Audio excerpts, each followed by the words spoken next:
And up next, we have two absolutely spectacular people. Mohsen Omrani, who's just tuned in just now. Hello. Hi, Julia. Hi. And, okay. And Hannah Bezbez as well will be joining us to talk about the future of mental health care and how digital technology plays a huge part in this. Thanks again for having me. My name is Dr. Mohsen Omrani. I'm a medical doctor, I'm a neuroscientist, and I'm now the CEO of and co-founder of Opt, the online psychotherapy tool. So Opt is a virtual SaaS, B2B SaaS mental health platform targeted at healthcare organizations to increase the care capacity and personnel efficiency by up to 4 times. We equip clinicians with a range of disease-specific digital care plans and proprietary AI algorithms to communicate with their patients and help with their evidence-based decision making, and showed 25 to 45% reduction in symptoms in a range of diseases. So it's just we do not deliver care directly to patients. Opt is we consider ourselves a technology and content company that will trying to equip clinicians, whether they are in telemedicine companies or in more traditional brick and mortar organizations, to deliver high quality and efficient online mental health to their patients. That's just outstanding. Thank you so much, Mohsen. And hello, Hannah. Thank you for joining us today. Really appreciate your time. Yes, absolutely. Happy to be here. Fantastic. Why don't you tell us a bit about yourself as well and share what you're working on with Heal Capital? Yeah, I am investment manager at Heal Capital. Heal Capital is a German VC, 100 million euro fund focused on health tech. We define health tech as the intersection of technology and life science.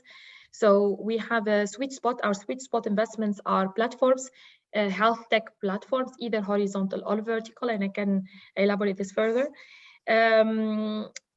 Our stage or ticket sizes are between 1 to 4 million euro.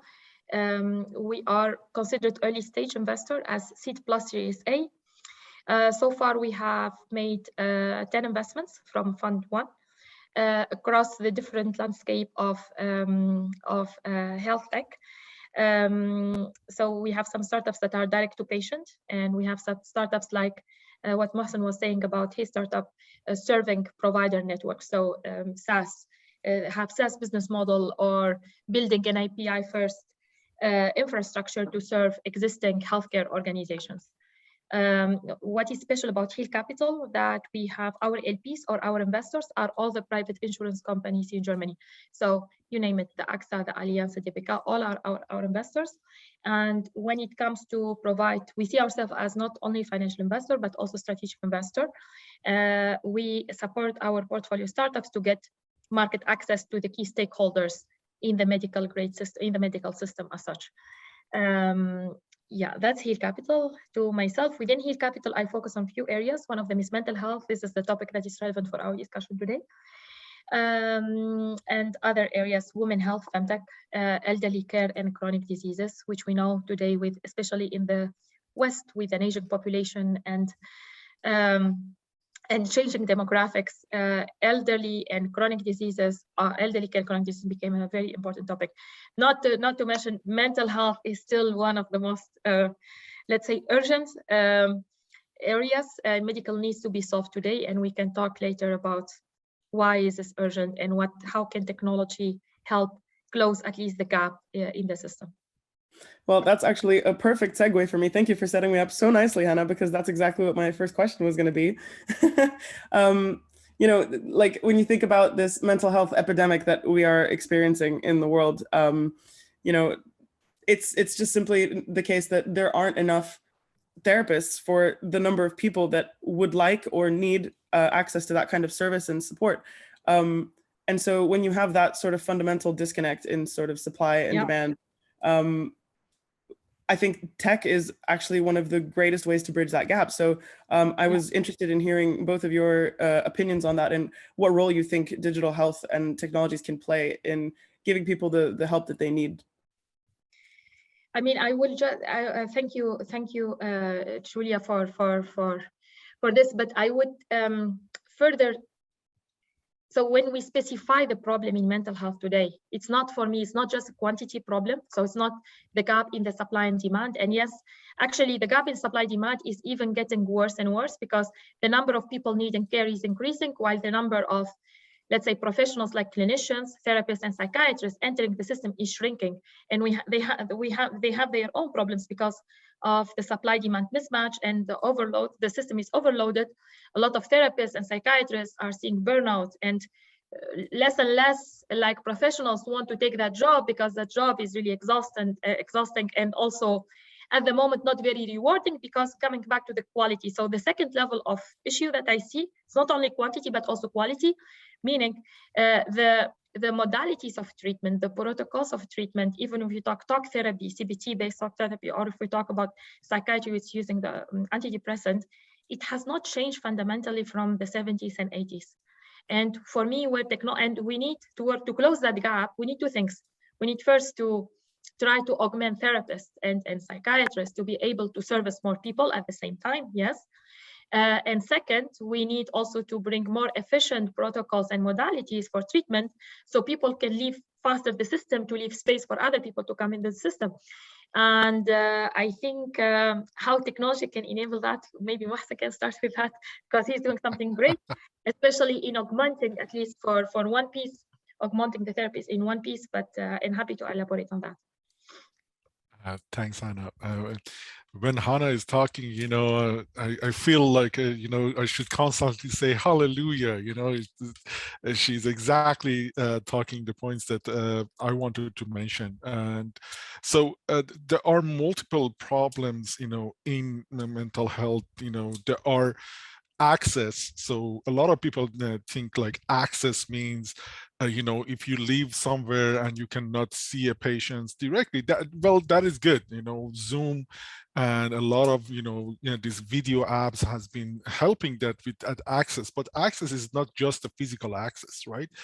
Access, I mean, if, affordability is a point of access, right? If you cannot afford, there is a solution for you, but you cannot afford it, then you don't have access to that, right?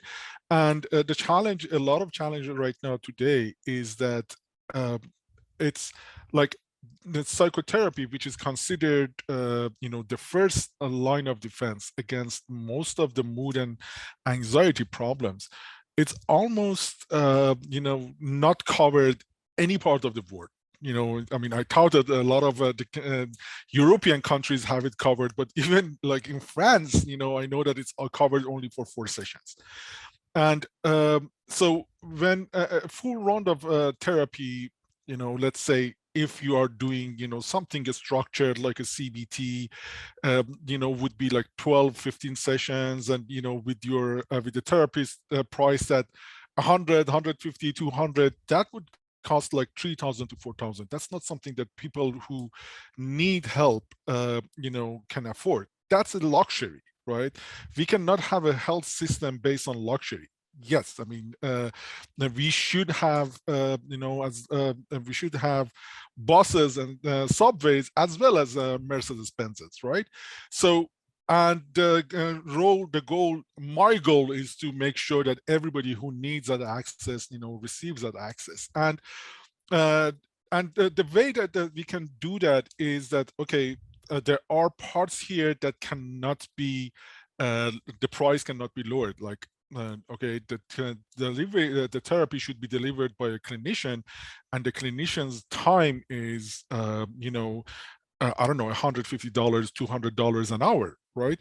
So for us to lower that cost, it means that we should increase the, the efficiency of that therapist, right? So if they were usually handle one patient in that 1 hour, we should help it in a way that they can handle like 5 patients an hour.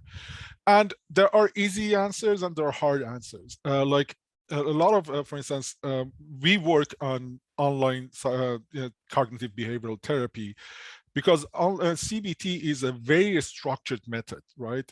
It has, that your therapist tries to equip you with a new way of thinking and a new, strategies so you can handle your situation better. So given that these are very structured things, what they will, the first session of the psychotherapy or the fifth session of the psychotherapy is the same for me, is the same for you, is the same for Hannah. But so if something is not personalized, why should we take a professional's time, to deliver that, right? Why wouldn't we, somehow automate that? But at the same time, we should remember that, there needs to be a human's touch, right? I always say, like, I am diabetic, and it's like asking the patient to do everything is like asking me for controlling my weight to give me a gym pass, and you think that it is solved. Yeah, I'm gonna go to the gym once or twice, then I lose interest, and then I'm not gonna go anymore. So there needs to be that human touch to keep the patients accountable, that, okay, this is what I want you to do, and I want you to get some feedback from you, and I can help you this way. So that is what we are trying to do at Opt. What we are trying to do is that we are trying to equip clinicians with those content, with those with AI capabilities to augment what they are doing and increase the amount of the what they can deliver in a shorter time.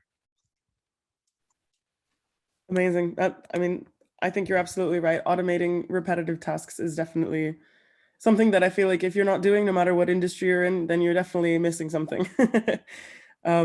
So actually, yeah, that you started talking about what OPTT does, and I actually wanted to ask and sort of probe a bit further into how exactly the platform works, because I know that you guys are doing some really, really cool stuff, and I think that our audience would love to hear about it.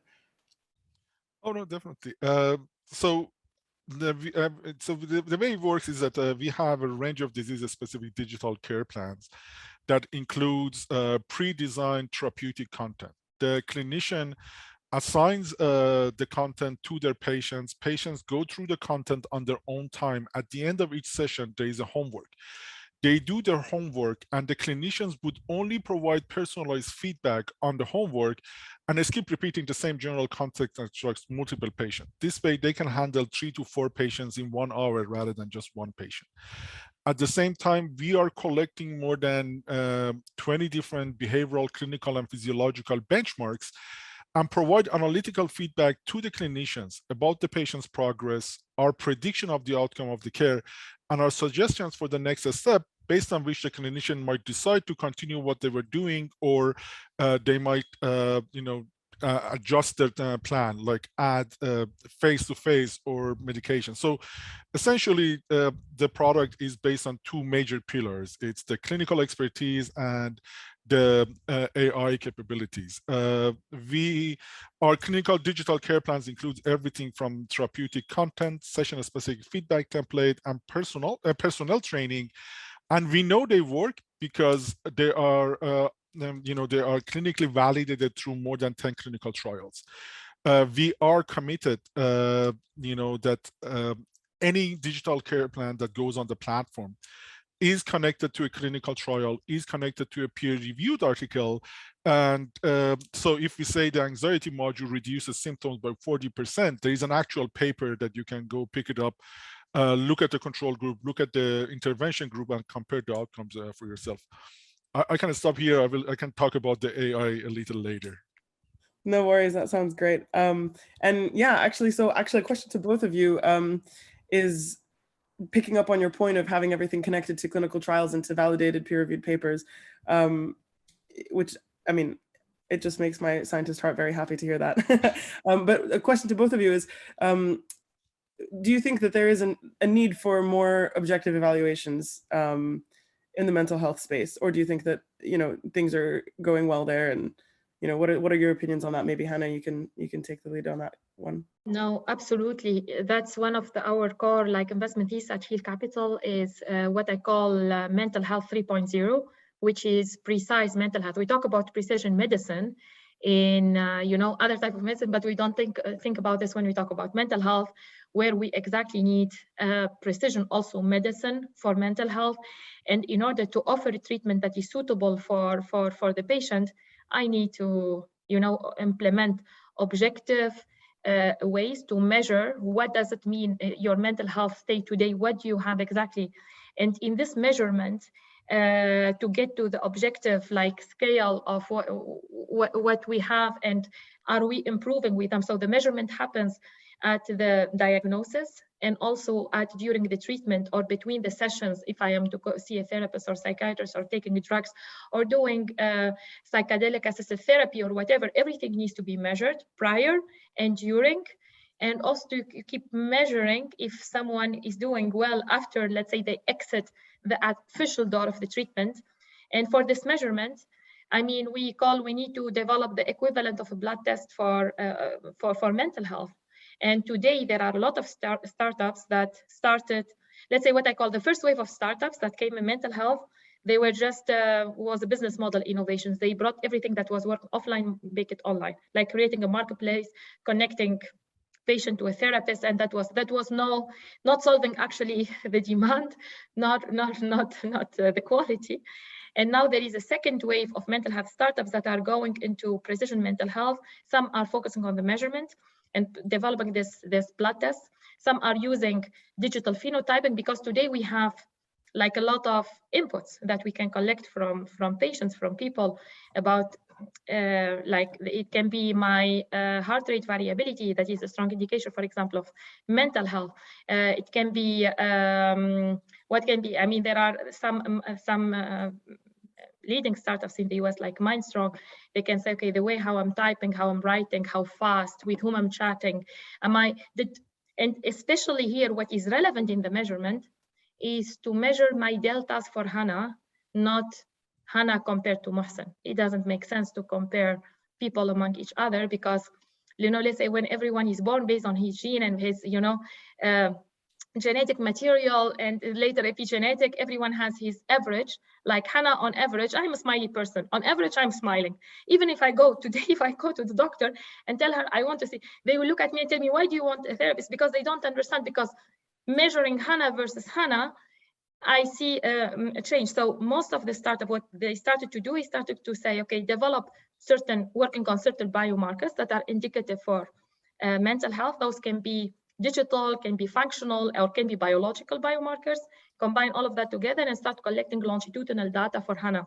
How is Hannah faring on a scale, like on a monthly basis? And so this is what needs to happen and what started happening. There are startups, maybe Mohsen knows about them. There is Ellipsis Health that is using, for example, voice as a biomarker for, to detect fatigue and to detect depression actually from voice. There is Zonda Health doing the same. There is Themia in the UK using actually multimodality from like voice to video game. Like you give me a task and I play, and based on that also you detect certain, and facial recognition, combine all of them together to give you one single point and plus in connection to other data points. So that I find very interesting. We still did not reach the treatment stage. We still at the assessment stage, how someone, but we still did not start. It's not, let's say, measurement during session and how someone is doing. It's not yet very well mature, let's say, and integrated in the solution. Yeah, no, thank you so much for sharing that. That's a really, really valid point, I think, about creating a personalized baseline for everybody when they start any kind of treatment, because it's so true. When you think about it, for most or all, even like sort of physical ailments, you tend to do that, like exactly like you mentioned, a blood test, but yeah, it's a very good point. I hadn't considered that, in mental health care and practicing, I've been through therapy myself and definitely didn't take any baselines at the beginning. So yeah, thanks for sharing that point of view. Mohsen, have you got any thoughts you'd like to add to that? And I had prepared again a lot of talking points that Hannah already covered. Well, let me take it from there, tell you what we do in the precision medicine. So actually what we have decided is that in addition to physical and physiological benchmarks, what you in the mental health space, when you go to a doctor, the most important part of your behavior is your speech, right? The content of your speech, how much you're talking, what are you talking about, and all of that. And so that is why we have focused our AI capabilities through natural language processing algorithms. So for instance, I mentioned that we interactions between the patients and the clinicians is mostly asynchronous. So the patients write homework, and we have a technology we call the clinician assist that goes through the patient's homework and automatically highlights the most sensitive and symptom-related sentences in the patient's homework. So for instance, it highlights that says this sentence is talking about the depression-related symptoms. This sentence is talking about anxiety-related sentences. And what we are doing right now is that we are actually, we have templates for clinicians that we tell, okay, this part is a static, you don't need to change, but this part is dynamic. Right now, we teach them how to combine the highlighted material that we provide at this point. But we have actually went backward and looked into our database, and we figured out that the sentences that we highlight have 90% specificity in predicting what the clinician would write. So at this point, what we are using is that now we are using those highlighted material to generate the first draft of the clinician's feedback to patients. We also use this highlights and for our evaluation. Like for instance, based on a patient's completely passively based on the patient's homeworks, we can predict the patient's GAD-7 score by 40% accuracy, or we can predict patient dropout by 70% accuracy 3.5 weeks in advance of them dropping out. So that's the part that Hannah mentioned that we haven't got into. That's the next thing that we are doing. That's so now we are taking all those things. We do not believe that online CBT is a one-size-fits-all. It's going to be useful for some, but not enough for some others. So we are using these measurements to develop a step care model. So we actually, based on the measurements, we personalize the level of the care that each patient receives. Some of them, the online supervised version is good enough, but some need extra help, from a social worker or from a psychologist, or some need medication. That is why some of the clinical trials that we do is actually looking into the combination of, online CBT plus medication. We just recently got a grant in collaboration with, scientists in U of T and Queens to look at the efficiency of delivering online CBT plus ketamine in evaluate for patients with drug-resistant depression and suicidal ideation. So we think that it should include the precision evaluation should lead into a precision and personalized level of care. Amazing. And I just want to pick up on a point that you mentioned there. You mentioned ketamine-assisted therapy, and I wanted to ask Hannah about, because she also mentioned earlier psychedelic-assisted therapy. And I know that when we spoke, Hannah, you mentioned, I believe the startup is called Journal, that actually does work. Yeah, so I was wondering, where do you see, I mean, I know the conference is about digital health and technology and stuff, but I think it's a relevant point to bring up, because if we're speaking about the future of mental health, I mean, psychedelics seem like they're on the up, and they are going to play a bigger and bigger role in this in the future. So I was wondering what your opinions were on psychedelic-assisted therapies for mental health, and where you see that going. So for now, we need to be real. For now, the usage is very, very limited to really the very severe case of mental health. Like, for example, the cases that Mohsen is talking about, like from mild to moderate to a little bit, like that can be treated, let's say, with today like the talk therapy or the, let's say, the common method of treatment and modalities. But let's say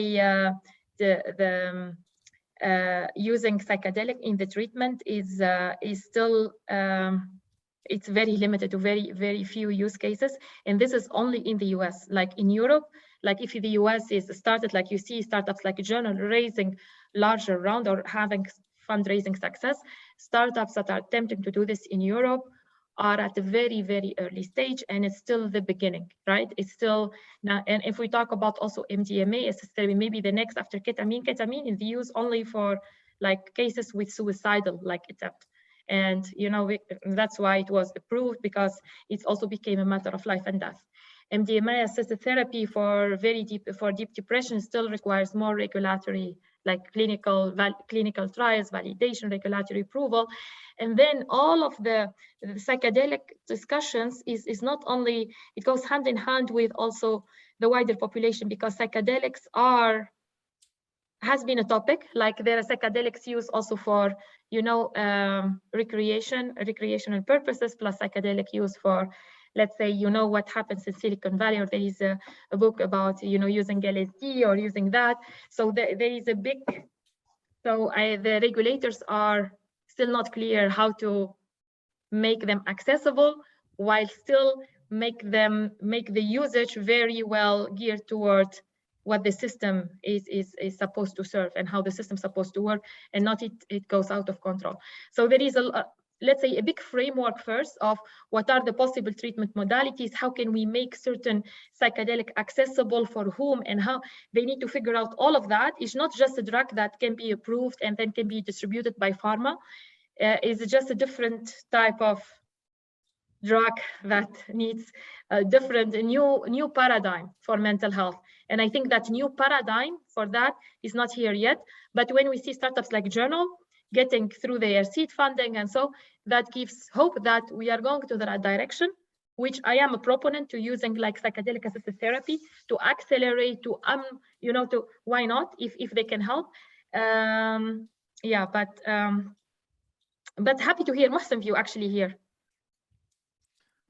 Well,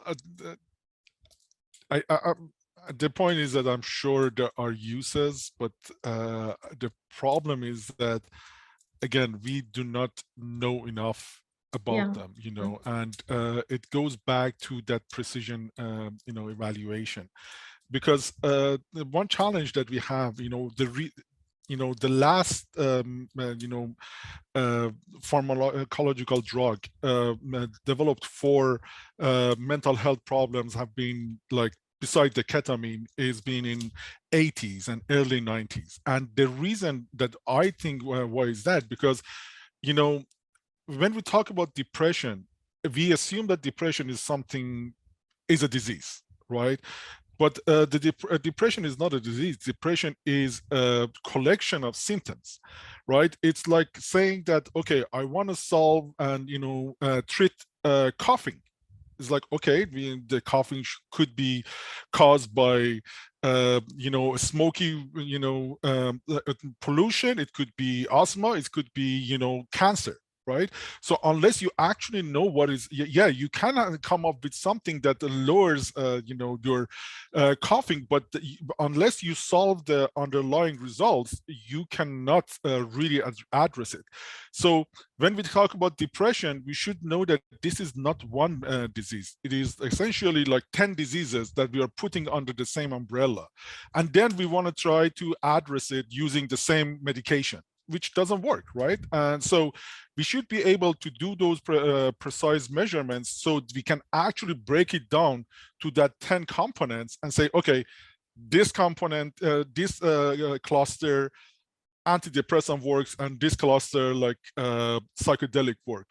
So I think before we can actually do those, you know, very important measurements, it might not be, you know, go too far yet. No, and I think that's a really valid point of teasing out that nuance, you know, like you say, grouping everybody under one, putting everybody in one category and just giving them a pill and saying, okay, this will fix all of you. I mean, no, you're absolutely right about there are different triggers for different people, different life situations and circumstances, different chemical circumstances. So Yeah, no, thank you for sharing that insight. And I know we're coming up on time, so I think we're gonna have to leave it here, although I would love to keep chatting. This has been an absolute delight, you guys. Thank you so much for joining us at the Innovator Summit this year. Really appreciate it. Thanks for having And us. thank you for having us. Thank you. No problem at Thanks all. again. Bye. All right, see you guys.